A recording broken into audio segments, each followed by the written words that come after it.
አሜሪካና እስራኤል ኢራን ላይ ጥቃት ከፍተዋል። ኢራንም በባህረ ሰላጤው ሀገራት በሚገኙ የአሜሪካ የጦር ሰፈሮች አጸፋዋን መመለስ ጀምራለች። አያቶላህ አሊ ሆሚኒ ወደ ዋሻ ገብተዋል። ዝርዝሩን ትሰሙታላችሁ። ኢትዮጵያ ትልቅ ሀገር በመሆኗ ኤርትራን ወደ ግዛቷ ልትጠቀልላት ይገባል ስላሉት እንግሊዛዊት ፕሮፌሰርም መረጃ ይዘናል።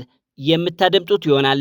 የትግራይ ንግድና ሰነድ ኤጀንሲ ከፌዴራል ወደ ትግራይ የሚላከው ነዳጅ ሙሉ በሙሉ ተቋርጧል ቢልም የኢትዮጵያ ፔትሮሊየምና ኢነርጂ ባለስልጣን ግን ውንጀላው ሐሰት ነው ብሏል። የምትሰሙት ይሆናል። ክቡራትና ክቡራን፣ ይህ ኦንታይም ሚዲያ ነው። ቻናላችንን ሰብስክራይብ በማድረግ ቤተሰብ ይሁኑ። የያዝነው ሳምንት ለዓለማችን ነገረኛ ሳምንት ይመስላል። በዚህ ሳምንት ብቻ ዓለማችን ሁለት የጦርነት ፊሽካዎች ሲነፉ ሰምታለች። በደቡብ ኤስያ የሚገኙ ሁለቱ የመሐመድ ልጆች አፍጋኒስታንና ፓኪስታን ወደ አዲስ ጦርነት ገብቷል። ሲፈራ የነበረው በሺዓ ሙስሊሞች መቀመጫ ኢራንና በጽዮናዊቱ ሀገር እስራኤል እንዲሁም በዋናነት ከአሜሪካ ጋር የነበረው መካረርም በሚሳኤሎች ተኩስ የመካከለኛውን ምስራቅ ሰማይ ሲያበሩት አድረዋል። ቴልአቪቭ ቀድሞ መከላከል በሚል ተሄራን ላይ ቀድማ መተኮሷ የዓለም መገናኛ ብዙሃን እየገለጹ ናቸው። ደግሞ የእስራኤሉ ጥቃት የብቻዋ ሳይሆን ከአሜሪካ ጋር በማበር የተፈጸመ ነው። ኢራን በበኩሏ አጸፋውን የአሜሪካን የጦር ሰፈር ባለባቸው የአረብ ሀገራት ላይ ጥቃቷን ጀምራለች። የተባበሩት አረብ ኤምሬቶች፣ ኳታር፣ ባህሬን፣ ኩዌትና ዮርዳኖስ፣ ኢራቅና ሳውዲ አረቢያ ደግሞ የኢራን ጥቃት ሰለባዎች ናቸው። የአሜሪካና እስራኤል ጥቃት በዋናነት የኢራኑ መንፈሳዊ መሪ አያቶላህ አሊ ሆሚኒን ለመግደል ሙከራ እያደረገ ቢሆንም አያቶላህ አሊ ሆሚኒ ግን መኖሪያ ቤታቸውን ለቀው ወደ ኢራን ዋሻዎች ስለመደበቃቸው እየተገለጸ ነው። እሳቸው ከደቂቃዎች በፊት ይኖሩበት የነበረው መኖሪያ ቤታቸው በሚሳኤሎች ስለመመታቱም ሪፖርቶች እየወጡ ናቸው። ዶናልድ ትራምፕ በኢራን ላይ እየተካሄደ ያለው ጥቃት የኢራን አገዛዝ ማስወገድ የሚል ዓላማ እንዳለውም እየገለጹ ይገኛሉ። የኢትዮጵያ አየር መንገድ ወደ መካከለኛው ምስራቅ የነበሩት በረራዎችም በሙሉ ሰርዟል። ሌሎች ሀገራትም እንዲሁ በረራቸውን እየሰረዙ ናቸው። ዓለም በሁኔታው ተጨንቃለች። የሀገራቱ ጦርነት ከአሁኑ ከተሞችን እያወደመ ሲሆን የኢራኑ የከፍተኛ ፍርድ ቤት ኃላፊ ጎላም ሆሲኒ ሞህሲኒ ኢጄ ስለመገደላቸውም እየተሰማ ነው። የኢራን ፓርላማ ዴዝቶ አሜሪካ ሞት ለአሜሪካ ሲል የአሜሪካና የእስራኤል ባንዲራ በፓርላማው ላይ እያቃጠለ ይገኛል። ነገር ግን ፓርላማው በአሜሪካና እስራኤል ጥቃት ከደረሰባቸው ቢሮዎች አንዱ እንደሆነም እየተገለጸ ነው። በርካታ ኢራናውያንም መንግስታቸውን በመቃወም ከአሜሪካ ጎን የተሰለፉ እንዳሉ እየተነገረ ይገኛል። ኢራን ግን ያመረረች ትመስላለች። ወዳጆቻችን ቢሆን እንኳን የአሜሪካ የጦር ሰፈር የሚገኙባቸው ሁሉም የአረብ ሀገራት ይመታሉ በማለት እስካሁን ድረስም በዱባይና በሳውዲ አረቢያ፣ በባህሬን፣ በኳታር በመሳሰሉት ከተሞች ፍንዳታዎች እየተሰሙ ስለመሆናቸው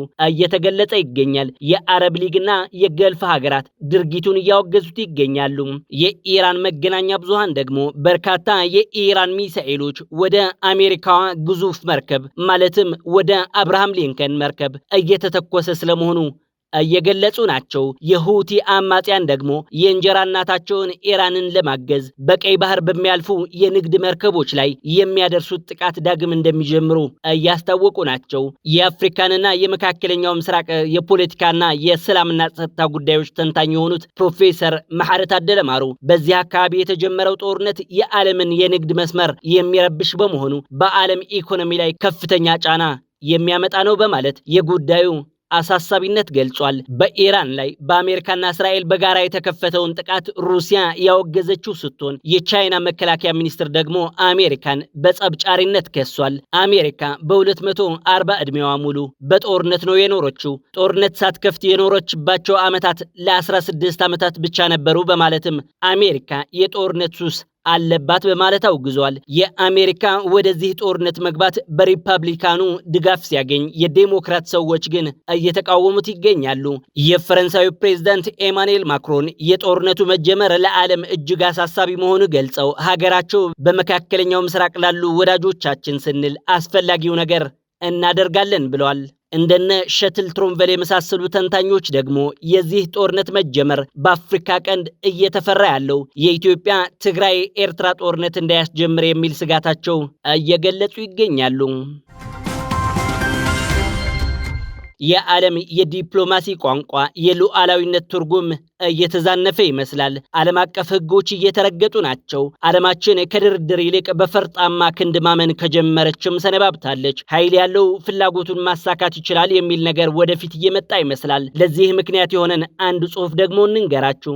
በኢትዮጵያና ኤርትራ መካከል እየተካረረ የመጣውን ውጥረት በተመለከተ የሚያጠነጥን ሀተታ በሬዲዮ ፍራንስ ኢንተርናሽናል ወይም ደግሞ RFI ድረገጽ ላይ አንድ ፕሮፌሰር የሰጡት ሐሳብ አስገራሚ ነው። በዩናይትድ ኪንግደም ውስጥ በአንድ ዩኒቨርሲቲ ውስጥ አስተማሪ ሲሆኑ የአርምድ ኮንፍሊክት ሎኬሽን ኤንድ ኢቨንት ዳታ ዳይሬክተር የሆኑት ኪሎና ደህራሌህ ይባላሉ።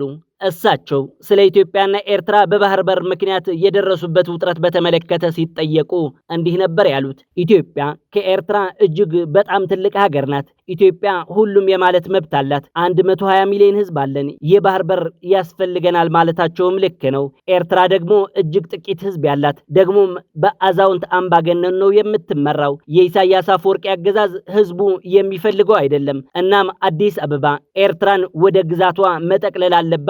በተለይም በቀጣይ ትውልድ ይህ እውን ይሆናል ብለዋል። ይህ አስተያየታቸው በበርካታ ተንታኞች የዓለም አቀፍ ሕጉ ሙድ እየተቀየረ ነው ያሉ ሲሆን በርካታ ኤርትራውያንን ደግሞ እያስቆጣ ነው። በእርግጥ ይህንን ሐሳብ የሚያራምዱ ኢትዮጵያውያንም ቁጥራቸው ቀላል አይደለም። ኤርትራ ከኢትዮጵያ የተገነጠለችው በሕገ ወጥ መንገድ ነው በማለት የኤርትራን ሀገርነት የሚቃወሙ ኢትዮጵያውያን እንዳሉ የሚታወቅ ነው።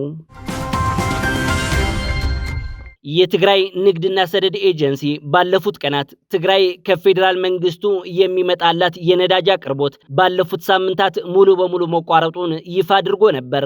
ኤጀንሲው ወደ ትግራይ ሲላክ የነበረው የነዳጅ አቅርቦት ከጊዜ ወደ ጊዜ መጠኑ እየቀነሰ መጥቶ ማለትም ከ12 እና 15 ሚሊዮን ወደ 8500 ሊትር እንደወረደ በመግለጽ በዚህኛው ወር ግን ሙሉ በሙሉ መቋረጡን ገልጾ ነበር።